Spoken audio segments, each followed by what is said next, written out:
سب سے پہلے military coach کے حوالے سے میں آپ سے بات کرنا چاہوں گی۔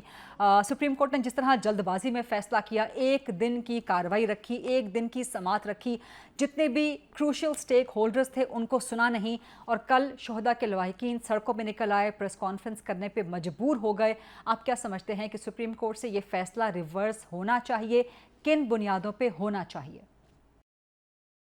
دیکھیے، پاکستان جو ہے وہ کہ حالات بہت نارمل نہیں ہیں، اور پاکستان کی جو جوڈیشری ہے وہ جوڈیشری دنیا میں اس کی رینکنگ جو ہے وہ بہت لو ہے، اور وہ اس لیے کہ ہم نے دیکھ لیا ماضی قریب میں آج کی چیف جسٹس تو چلیں 1 سال کے لیے ہیں، بہت اپرائٹ آدمی ہے، لیکن یہاں تو یہ جو محکمہ ہے جو جوڈیشری کا، یہ تو پرسن اسپیسیفک ہو گیا نا۔ یہاں پر تو جو جیسا چیف جسٹس جو چاہیں وہ اپنی مرضی سے جو چاہیں کریں۔ اس سے پہلے والے جو لوگ وہ باقاعدہ پیپلز پارٹی کے کارکن، چیف جسٹس صاحبان پیپلز پارٹی کے کارکنان بنے ہوئے تھے، ان کے گھر والوں کی آڈیوز ہیں، ان کی اپنے کنڈکٹس ہیں، ان کے فیصلے بتا رہے ہیں، ان کے بینچ کی تشکیل بتاتی کہ وہ ایک پارٹی کے کارکن کے طور پر کام کر رہے ہیں، ان کے ایفیلیشن کے ان کی جو ہے بڑی واضح تھی۔ تو جہاں پہ اس طرح کا ماحول ہو جس ملک میں، وہاں پر آپ جو ہے وہ سنگین نوعیت کے کیسز میں اس طرح کی جوڈیشری سے کیا ایکسپیکٹیشن کر سکتے ہیں؟ اور پاکستان کی جوڈیشری نے ٹیررزم کے اوپر کوئی فیصلہ کیا ہی نہیں ہے کسی طرح کا، تو اسی وجہ سے یہ ساری ضرورت پیش آئی ہوگی اور آئی ہے۔ یقیناً اس کا جو قانونی پہلو ہے اس میں جو ہم تک ایز اے اسٹوڈنٹ ہمیں پتہ چلتی، مجھے بہت ڈیٹیل تو نہیں پتہ کہ بھائی اس میں تو اگر کوئی کوتاہی ہوتی ہے یا کہ کوئی ڈسسیٹسفائی ہے تو آپ کو اپیل کا حق موجود ہے، آپ جا کر اس کے خلاف اپیل کر سکتے ہیں۔ دوسری بات یہ کہ آرمی کے اپنے پرسنل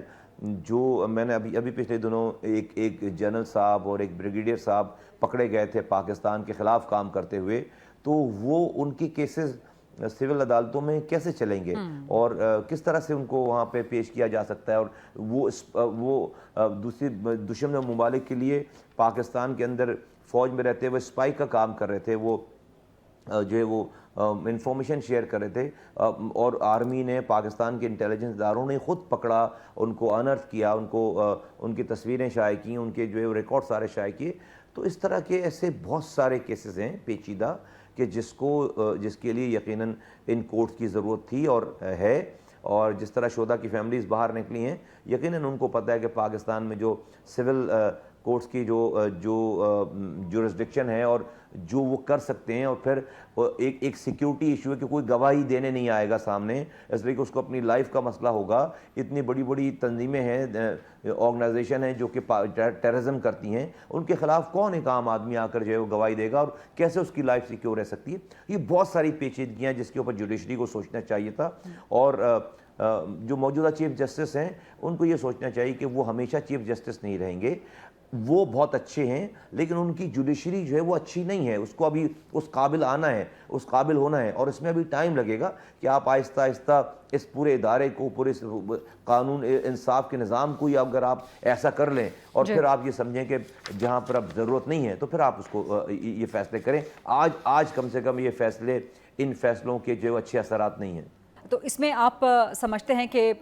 شہداء کے لواحقین بھی سپریم کورٹ جا سکتے ہیں؟ کل انہوں نے اناؤنس کیا ہے کہ ہم اپیل کرنے کے لیے، جانا جی انہوں نے اناؤنس کیا وہ جا، اور ان کو سننا چاہیے کورٹ کو۔ ٹھیک ہے، اور اس کو ایز سون ایز پاسبل ٹیک اپ کرنا چاہیے سپریم کورٹ کو۔ جی آج فرح گوگی جو کہ سابق وزیر اعظم، پی ٹی آئی کے چیئرمین کی فرنٹ پرسن کے طور پہ کام کرتی رہیں، بڑی ہوش ربا، یہ آپ ایک مڈل کلاس پولیٹیکل پارٹی سے تعلق رکھتے ہیں، آپ کے لیے یہ مائنڈ باگلنگ ہے کہ یہ جو کرپشن ہوئی ہے پنجاب میں، اور جس طرح سے کروڑوں نہیں بلکہ اربوں روپے کے گھپلے ہوئے ہیں، کیا یہ ایکسیپٹیبل ہے کسی بھی پولیٹیکل پارٹی میں، کسی بھی گورننس کے سسٹم میں؟ میرے لیے بہت افسوس کی بات ہے آج پاکستان اور پاکستانیوں کے لیے، خاص طور پہ یوتھ کے لیے بہت دکھ اور افسوس کی بات ہے، کیونکہ دیکھیں عمران خان نے ایک نوجوانوں کو اپنے پیچھے لگایا، پاکستان کے میں 60% یوتھ بلج ہے، اور نوجوان ان کی باتوں میں آئے، گھر کی خواتین ان کی باتوں میں آئیں، اور لوگ مرد حضرات بھی ڈیفینیٹلی، لیکن خواتین اور نوجوانوں کی تعداد جو ہے عمران خان کے لیے جو ہے وہ زیادہ نکل کر آئی، اور انہوں نے ایک ریاست مدینہ کا نعرہ لگایا، انہوں نے اس میں امر بالمعروف کا نعرہ لگایا، انہوں نے جو ہے وہ بڑے ڈاکوؤں کو پکڑنے کا نعرہ لگایا کہ وہ بڑے کرپشن کرنے والے بڑے لوگوں کو پکڑیں گے۔ یہ ساری باتیں جب وہ کر رہے تھے تو ان کے اپنے گھر میں خود بیٹھ کر وہ یہ سارے وہی وہ سارے کام کر رہے تھے جس کے خلاف وہ باہر لوگوں کو کہتے کہ اس کے خلاف انہوں نے پاکستان میں اسٹیٹس کو چیلنج کرنا ہے. اور یہ سب جھوٹ اور فراڈ تھا. اس کا مطلب ہے جو وہ بول رہے تھے وہ جھوٹ تھا, جو وہ کر رہے تھے وہ سارا فراڈ تھا. لوگوں کو کچھ کہہ رہے تھے اور وہ اپنے گھر میں بیٹھ کر کچھ کر رہے تھے. یہ فرح گوگی صاحبہ جو ہیں یہ کوئی پولیٹیشین نہیں ہے, یہ کوئی نامور شخصیت نہیں ہے کہ ان کو لوگ جانتے ہوں. ڈیفینیٹلی ان کے ساتھ ریفرنس تو عمران خان صاحب کا ہے نا. وزیر اعظم ہاؤس سے کالیں جاتی ہوں گی, وزیر اعظم ہاؤس سے جو ہے وہ فیسیلیٹیٹ ہوتا ہوگا. 2017 میں ان کے پاس اثاثوں کی تعداد ہے 20 کروڑ کچھ لاکھ روپے, اور 2020 میں وہ 4.5 ارب ہو جاتے ہیں. یہ ڈیفینیٹلی یہ 3 سالوں کے اندر اتنے چھوٹے سے عرصے میں. اور پھر مجھے یاد پڑتا ہے کہ جب عمران خان صاحب کی حکومت گئی تھی اور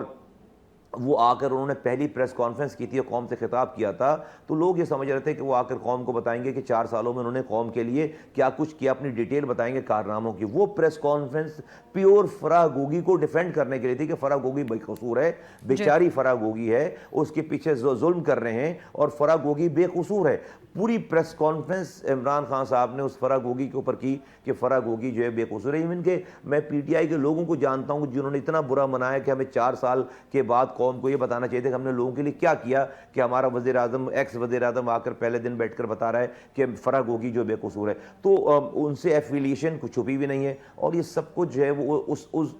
اس پارٹی کے بینر کے نیچے اور اس شخصیت کے سامنے اور اس کی مدد سے سب کچھ ہوا ہے کہ جس نے پاکستان کے نوجوانوں کو ایک سنہرا خواب دکھایا تھا, امر بالمعروف کا نعرہ لگایا تھا, ریاست مدینہ کی بات کی تھی, یہاں پر انصاف اور قانون کی بات کی تھی. بہت دکھ اور افسوس کی بات ہے, بہت لاس ہو گیا ملک کو. یہ پچھلے 4 سالوں میں 5 سالوں میں ان کے دور میں جو طوفان بدتمیزی, جو ایک فیبرک تھا لحاظ کا, مروت کا, رویداری کا, وہ ختم ہو گیا. لوگ بدتمیزیوں پہ اتر آئے,